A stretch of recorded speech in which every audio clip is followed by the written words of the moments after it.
Les secrets du Saint-Esprit pour toucher le cœur de Dieu. Je veux vous parler de comment toucher le cœur de Dieu de manière à lui plaire et à attirer sa faveur. Passons au premier point.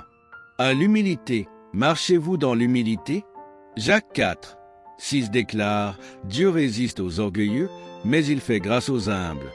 En étudiant la nature de Dieu à travers les Écritures, vous remarquerez que son interaction avec l'homme repose avant tout sur sa fidélité, sa grâce, sa bonté et sa compassion. Cependant, il y a aussi un élément important à considérer, la réponse de l'homme à Dieu. Cette réponse dépend souvent de l'humilité ou de l'orgueil. En parcourant les Écritures, que ce soit dans l'Ancien ou le Nouveau Testament, un modèle se dessine. Ceux qui endurcissent leur cœur, qui se croient autosuffisants ou qui ont une opinion trop élevée d'eux-mêmes, ceux-là Dieu leur résiste. Mais ceux qui s'humilient, qui reconnaissent leurs besoins de Dieu et leur incapacité sans lui, ce sont ceux que Dieu élève. Dans Ésaïe 66, 2, il est écrit « Toutes ces choses, c'est ma main qui les a faites, et tout ont reçu l'existence, dit l'Éternel. Voici sur qui je porterai mes regards, sur celui qui souffre et qui a l'esprit abattu, sur celui qui tremble à ma parole. » Dieu nous montre clairement qu'il accorde sa faveur à ceux qui sont humbles et contrits d'esprit, et qui prennent sa parole au sérieux. Une démonstration d'humilité consiste à répondre à Dieu lorsqu'il parle. Prendre ses commandements au sérieux est une marque de révérence. Ceux qui marchent dans l'orgueil résistent souvent à ses instructions, pensant qu'ils savent mieux que Dieu. Pourtant, comme le dit Proverbe 14, 12, il y a une voie qui semble droite à un homme, mais son issue, c'est la voie de la mort. Comprendre l'humilité selon la Bible. L'humilité ne consiste pas à se haïr ou à s'abaisser à l'excès. Ce n'est pas le fait de se dire « je ne vaux rien », bien que certaines expressions de personnes humbles puissent inclure ce type de pensée. Ce n'est pas ce que Dieu recherche. Bibliquement parlant, l'humilité est la reconnaissance de qui vous êtes en comparaison à Dieu. Lorsque vous contemplez sa sainteté, sa grandeur et sa perfection, cela vous amène naturellement à vous rendre compte de vos limites et de vos faiblesses. Dieu est lumière, et cette lumière révèle les zones sombres de nos cœurs. Ce processus suscite un profond besoin de sa présence et démontre notre dépendance envers lui. Être humble, c'est admettre que sans Dieu, nous sommes brisés, mais qu'en lui, nous sommes restaurés. Je dis souvent, sans le Saint-Esprit, je serais comme 1000 morceaux brisés au sol. C'est la présence et la puissance du Saint-Esprit qui sont la grâce, la colle qui maintient ensemble tous les morceaux brisés de ma vie. Reconnaître notre besoin de Dieu. Nous ne pouvons rien faire sans lui. Nous ne pouvons pas faire du ministère sans le Saint-Esprit. Être de bons conjoints sans le Saint-Esprit. Être de bons parents sans le Saint-Esprit. Vivre cette vie chrétienne sans l'aide précieuse du Saint-Esprit. Dans cette nouvelle saison de votre vie, revêtez l'humilité. Reconnaissez que Dieu est grand et que c'est seulement en lui que nous trouvons notre valeur. Souvenez-vous de cette vérité. Dieu résiste aux orgueilleux, mais il fait grâce aux humbles. Lorsque vous marchez dans l'humilité, il n'y a pas de limite à ce que Dieu peut accomplir à travers vous. Numéro 2, et c'est très important, un cœur repentant. Le type de cœur que Dieu désire. Dans le psaume 51, 16-19, il est dit « Tu ne prends pas plaisir au sacrifice, sinon j'en offrirai. Tu ne veux pas d'holocauste. » Les sacrifices qui sont agréables à Dieu, c'est un esprit brisé. Ô Dieu, tu ne dédaignes pas un cœur brisé et contrit. Accorde du bien à Sion dans ta bienveillance. Reconstruis les murailles de Jérusalem. Alors tu prendras plaisir aux sacrifices de justice, aux holocaustes et aux offrandes totales. Alors on offrira des taureaux sur ton autel. Ce n'est pas dans le sacrifice lui-même que réside ce que Dieu désire, mais dans la sincérité du cœur. Lorsque nous vivons en reconnaissant les failles et la fragilité de la nature humaine et que nous traitons ces questions de manière constante, sans les minimiser ni les ignorer, mais en les reconnaissant, les confessant et en les affrontant, nous vivons avec un cœur repentant. Quand nous approchons Dieu en demandant pardon, en recherchant la force pour faire ce qui est juste et en corrigeant constamment ces petites zones de compromis dans nos vies, Cela définit ce qu'est un cœur repentant. Ce n'est pas du légalisme. Je ne parle pas ici de légalisme. Vous savez que vous êtes légaliste si vous vivez dans une peur constante de perdre votre salut. Pourquoi? Parce qu'Éphésiens 2, 8-9 nous dit que le salut est par la grâce, au moyen de la foi, et non par les œuvres, afin que personne ne se glorifie. Nous ne faisons pas de bonnes œuvres pour être sauvés, mais parce que nous sommes sauvés. Ce n'est donc pas une question de légalisme, de se battre constamment soi-même, de vivre dans la paranoïa, la peur et la tension. Le Seigneur nous a donné l'assurance du salut, une certitude de salut. La parole nous dit que nous pouvons savoir que nous sommes nés de nouveau. Ce n'est pas une incertitude, une image du salut comme s'il pendait à un fil prêt à se rompre au moindre faux pas. Chaque erreur que nous commettons n'est pas la dernière qui nous fera perdre tout espoir. Un cœur repentant consiste à reconnaître nos fautes et le péché qui est en nous. Si quelqu'un pense qu'il est sans péché, il est menteur. Si quelqu'un dit qu'il n'a pas de péché, il se trompe lui-même.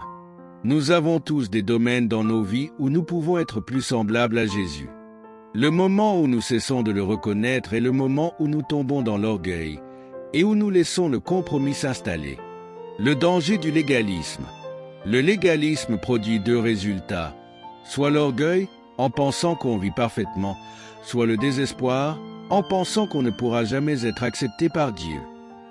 Mais lorsque nous comprenons que notre justice dépend de Christ, de celle qui nous a été imputée par la foi, cela produit une confiance qui porte les fruits de la justice et de la sainteté.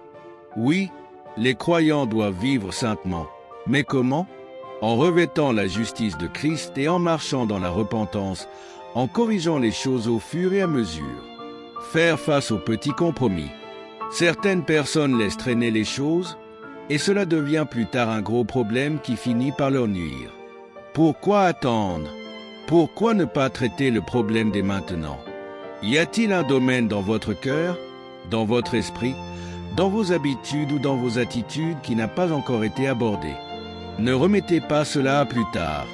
Faites Y face dès maintenant. Une parabole sur l'humilité. Voici ce que dit la Bible dans Luc 18, 9-14. Jésus dit aussi cette parabole à l'adresse de certaines personnes qui étaient convaincues d'être justes et méprisaient les autres. Le passage continue avec la parabole du pharisien et du collecteur d'impôts. C'étaient les pharisiens qui mettaient leur confiance en leur propre justice et leur capacité. Puis Jésus raconta cette histoire. Jésus adressa cette parabole à certains qui étaient persuadés d'être justes et méprisaient les autres. Verset 10. Deux hommes montèrent au temple pour prier. L'un était un pharisien, l'autre un collecteur d'impôts méprisé. Verset 11. Le pharisien, se tenant à part, priait ainsi. « Je te rends grâce, ô Dieu, de ce que je ne suis pas comme les autres hommes, voleurs, injustes, adultères, ni même comme ce collecteur d'impôts. » Verset 12. Je jeûne 2 fois par semaine, et je donne la dîme de tout ce que je gagne. Verset 13. Mais le collecteur d'impôts, se tenant à distance, n'osait même pas lever les yeux vers le ciel.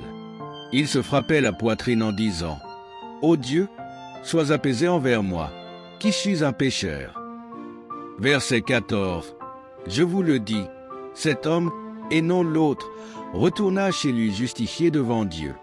Car quiconque s'élève sera abaissé, et celui qui s'abaisse sera élevé.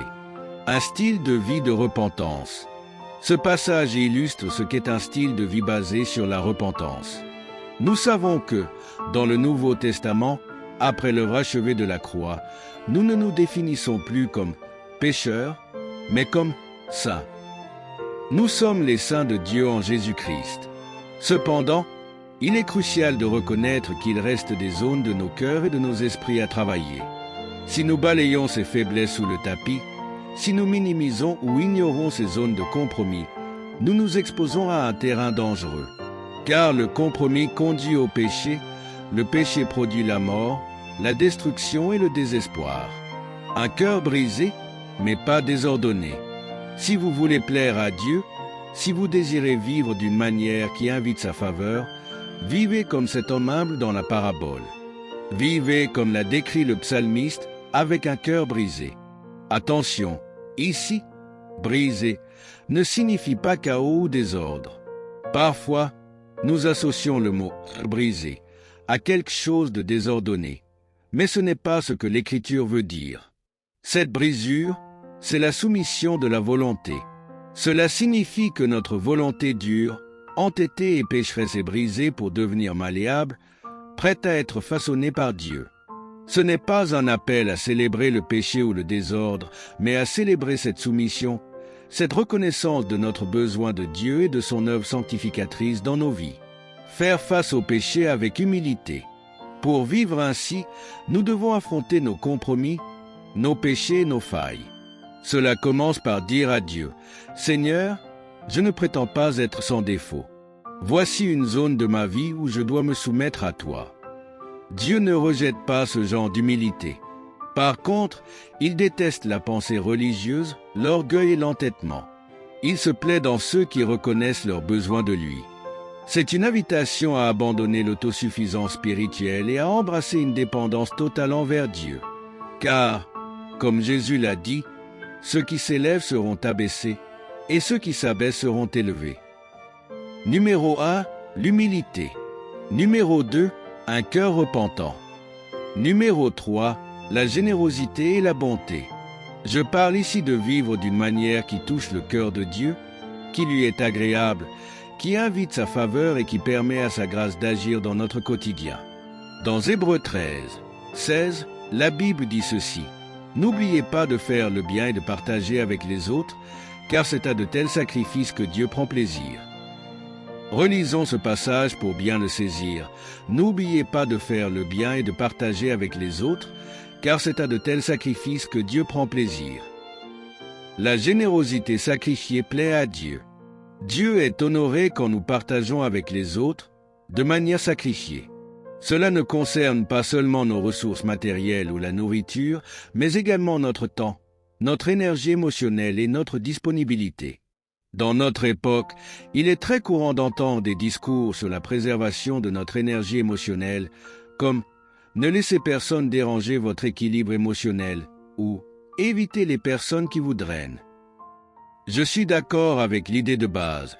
Nous ne devons pas laisser les autres profiter de nous ou nous épuiser complètement. Cependant, il faut trouver un équilibre. Aider les autres implique parfois des sacrifices. Oui, il y a des moments où nous devons poser des limites pour ne pas nous épuiser au point de ne plus pouvoir aider qui que ce soit. Mais nous devons aussi reconnaître que certaines actions de générosité et de bonté exigeront un effort, une certaine gêne ou un certain inconfort. Dieu reconnaît les sacrifices désintéressés. Quand nous faisons preuve de générosité, même au prix d'un certain inconfort ou d'une diminution de nos propres ressources, Dieu voit cela. La parole dit que de tels sacrifices plaisent à Dieu. La générosité est une démonstration de piété. La générosité et la bonté ne sont pas seulement des vertus, mais des reflets du caractère même de Dieu. Un exemple dans l'histoire de Sodome et Gomorrhe. En lisant Genèse 18, 20-21, il est écrit « Alors l'Éternel dit, le cri contre Sodome et Gomorrhe est grand, et leur péché est énorme. Je vais descendre pour voir si leurs actes correspondent à ce cri qui m'est parvenu, et si ce n'est pas le cas, je le saurai. » Le mot « cri » m'a interpellé. Quel était ce cri? Évidemment, Dieu voit tout. Dans ce passage, il prend une forme humaine pour interagir avec la situation. Mais le texte mentionne un cri qui s'élève contre Sodome et Gomorrhe. Les péchés de Sodome et Gomorrhe, une image plus large. Nous savons que les péchés sexuels de Sodome et Gomorrhe étaient graves et sont clairement condamnés dans la Bible, par exemple, 1 Corinthiens 6, 9-12. Ceux qui pratiquent de tels péchés ne peuvent hériter du royaume de Dieu.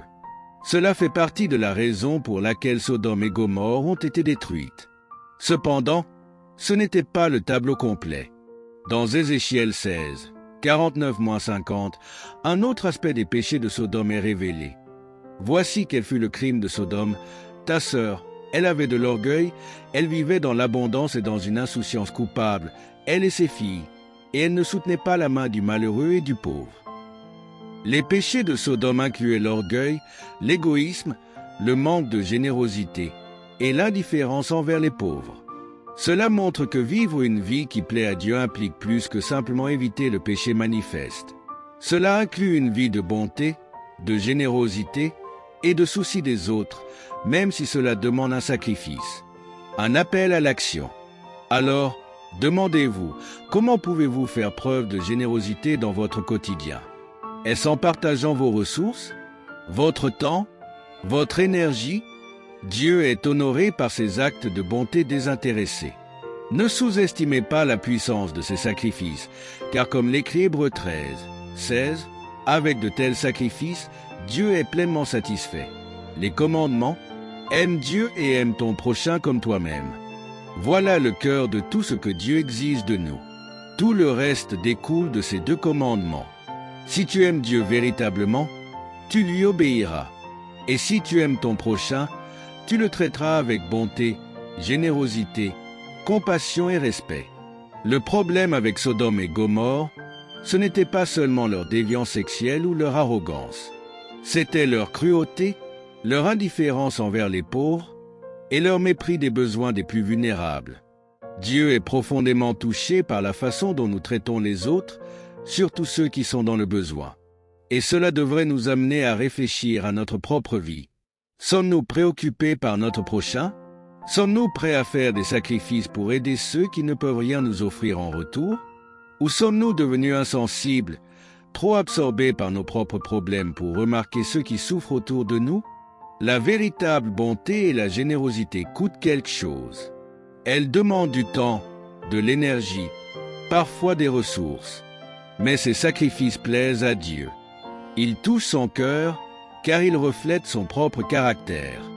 Dieu est bon, généreux, patient et compatissant envers nous, et il s'attend à ce que nous reflétions ces mêmes qualités envers les autres. Donc, aimons Dieu de tout notre cœur, âme, esprit et force, et aimons notre prochain comme nous-mêmes. Non seulement cela plaît à Dieu, mais cela invite aussi sa faveur et sa bénédiction dans notre vie. Et c'est cela vivre d'une manière qui honore le Seigneur. La totalité de la loi et des prophètes, dit Jésus, repose sur ces 2 commandements. Aime Dieu de tout ton être et aime ton prochain comme toi-même. C'est dire à quel point il est essentiel de prendre soin des autres, de les traiter avec générosité et bonté. Lorsque tu fais cela, tu touches le cœur de Dieu. Voici les points principaux. L'humilité, un cœur repentant, la générosité et la bonté. Je vais maintenant aborder les points 4 et 5. 4. Avoir une foi semblable à celle d'un enfant. Hébreux 11, 6 dit, « Or, sans la foi, il est impossible de lui être agréable, car il faut que celui qui s'approche de Dieu croie que Dieu existe et qu'il est le rémunérateur de ceux qui le cherchent. » Une foi enfantine signifie avoir une confiance totale et innocente en Dieu. Je pense à ma fille qui, au moment où je dis cela, a 4 ans et bientôt 5. La façon dont elle nous fait confiance, à sa mère et à moi, est incroyable. Si elle demande une pizza, son plat préféré, et que je lui réponds « oui », on va la commander, elle commence à se réjouir immédiatement, avant même que la pizza n'arrive. C'est la même chose lorsqu'elle désire un jouet particulier. Dès que je lui dis que je vais le lui acheter, elle bondit de joie, même si elle ne l'a pas encore en main. Cela illustre parfaitement Hébreux 11. 1. La foi est une ferme assurance des choses qu'on espère, une démonstration de celles qu'on ne voit pas. Il y a quelque chose dans le cœur de Dieu qui est touché lorsque nous croyons totalement en lui, sans réserve. Je me souviens d'un moment où le Saint-Esprit m'a corrigé. Nous avions besoin de ressources pour le ministère, et bien que le Saint-Esprit m'ait dit que Dieu pourvoirait, j'étais encore nerveux. Finalement, quelqu'un est venu et nous a remis un chèque couvrant exactement ce dont nous avions besoin. J'ai ressenti un grand soulagement à ce moment-là, mais le Saint-Esprit m'a dit « Pourquoi fais-tu plus confiance à la signature d'un homme qu'à ma parole ?» Cela m'a profondément marqué. Dieu veut que nous ayons une foi qui repose sur sa parole, même lorsque nous ne voyons pas encore comment les choses se réaliseront. Pense à Pierre qui sort du bateau pour marcher sur l'eau. En réalité, il ne marchait pas sur l'eau, mais sur la parole de Jésus. Quand la foi rencontre la parole de Dieu, des miracles naissent. 5. L'obéissance. Enfin, l'obéissance est essentielle. 1 Samuel 15, 22 dit « L'obéissance vaut mieux que les sacrifices ». Si nous disons que nous aimons Dieu, cela doit se traduire par notre obéissance à ses commandements. Jésus a montré l'exemple ultime d'obéissance dans le jardin de Gethsémani lorsqu'il a dit « Non pas ma volonté, mais que ta volonté soit faite ». Luc 22, 42. Pour conclure, si tu veux vivre une vie qui plaît à Dieu et qui touche son cœur, sois humble et un cœur repentant, fais preuve de générosité et de bonté, vis avec une foi semblable à celle d'un enfant et obéis à sa parole. Ces principes, lorsqu'ils sont vécus, produisent des miracles et des bénédictions. Je crois et je vais laisser la foi et non la peur envahir mon être. Nous regardons des situations et nous pensons que ce n'est pas possible. Parfois, nous évaluons ces situations selon nos capacités, selon notre puissance, selon notre compréhension, et de cette manière, nous limitons notre foi. Nous ne voyons pas la situation dans son ensemble, car nous ne la voyons pas du point de vue de Dieu. Penses-tu que Dieu est surpris par ton épreuve? Penses-tu que ta tragédie a pris Dieu au dépourvu? Crois-tu que les circonstances que tu traverses obligent Dieu à improviser un plan en urgence? Bien sûr que non. Alors, approchons-nous de Dieu avec foi. Soyons enfantins dans notre considération de sa puissance et de ses promesses, et soyons pleinement convaincus qu'il est capable de faire infiniment au-delà de tout ce que nous pouvons demander ou même imaginer, selon la puissance qui agit en nous. Il est capable. Si tu veux vivre d'une manière qui invite la faveur de Dieu, vis par la foi. C'est une grande aventure. Parfois, tu seras nerveux, mais c'est une aventure extraordinaire.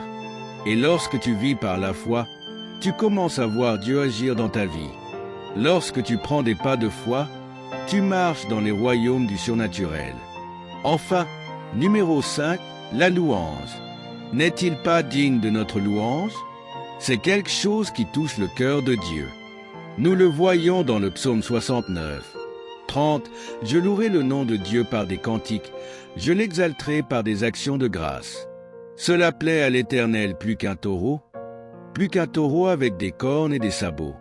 Nous devons revenir à ce lieu où nous sommes simplement obsédés par lui, où notre cœur déborde de louange et d'adoration. Parfois, nous sommes tellement absorbés par nos circonstances, tellement enfermés dans nos pensées, que nous nous retirons dans nos émotions et nous devenons consumés par ces choses. Nous oublions alors qui est Dieu, ce qu'il a fait et comment il nous a secourus maintes et maintes fois.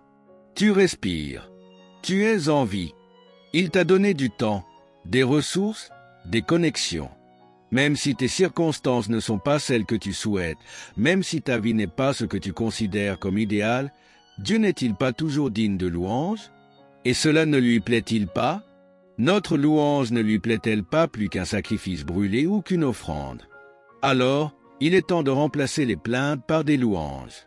Lorsque nous louons au lieu de nous plaindre, nous invitons la faveur de Dieu. Réfléchis, grec, qu'est-ce que le mécontentement? Au fond, c'est de la cupidité.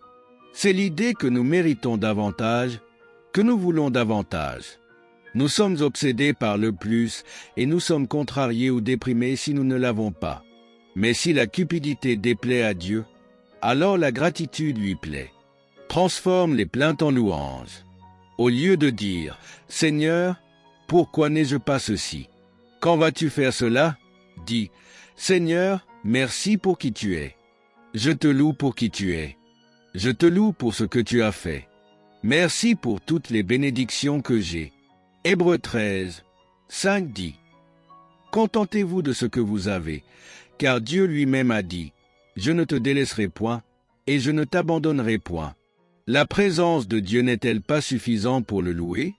Alors loue-le, adore-le, exalte-le, transforme les plaintes en louanges.